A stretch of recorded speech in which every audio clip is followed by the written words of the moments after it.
কথা ধারাবাহিকের নতুন পর্বে দেখা যায় মিস্টার রায়ের সাথে বিজনেস ডিল করতে দাদুর কাছে এসে এভি বলে কথাকে অনুমতি দাও চা তৈরির জন্য। কিন্তু দাদু অনুমতি দিল না। অজ্ঞতা নিরুপায় হয়ে মিটিংয়ে চলে এসেছে অ্যাভি। কথাকে মিটিংয়ে না পেয়ে এবং কথা করে যা চা পাবে না এটা শুনে হতাশ মিস্টার রয়।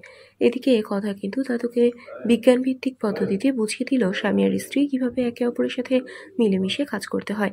আর সেই জন্য দাদু কথাকে অনুমতি দিলেও কোনো টাকা নিতে পারবে না। এই শর্তে রাজি হলে ঠিক সময় মতো মিটিংয়ে পৌঁছে যায় কথা।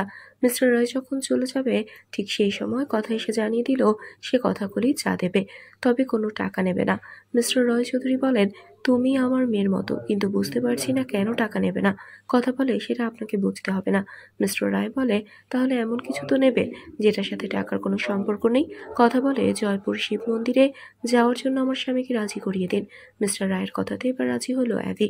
বাড়িতে এসেছে গুছিয়ে নিতে। অন্যদিকে জয় বিশ্বাস তার ছেলের বেলের কাগজপত্র এবং উকিলকে নিয়ে থানায় এসে অফিসারকে ধমক দিয়ে বলে, কোন সাহসে তোমরা আমার ছেলেকে গ্রেফতার করলে। ভয় পেয়ে যায় পুলিশ। বেলের কাগজপত্র দেখে প্রান্তিককে ছেড়ে দেয়। প্রান্তিক বলে, এবার আমাকে জেলে পাঠানোর জন্য এমন বদলা নেব তা ভাবতেও পারবি না তোরা। জয় বিশ্বাস বলে, গুহবাড়িতে পুরাতন শত্রুতা আবার জাগ্রত করলো। বাড়িতে কিন্তু চিত্রা কাকিমা কিন্তু নুপুর কাকিমাকে সাবধান করে দিল।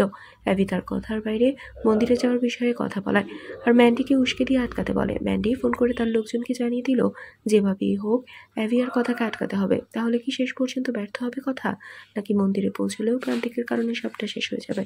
বন্ধুরা, তোমাদের কি মনে হয়? এক্ষুনি একটি লাইক দিয়ে এবং কমেন্ট করে জানিয়ে দাও তোমাদের মতামত।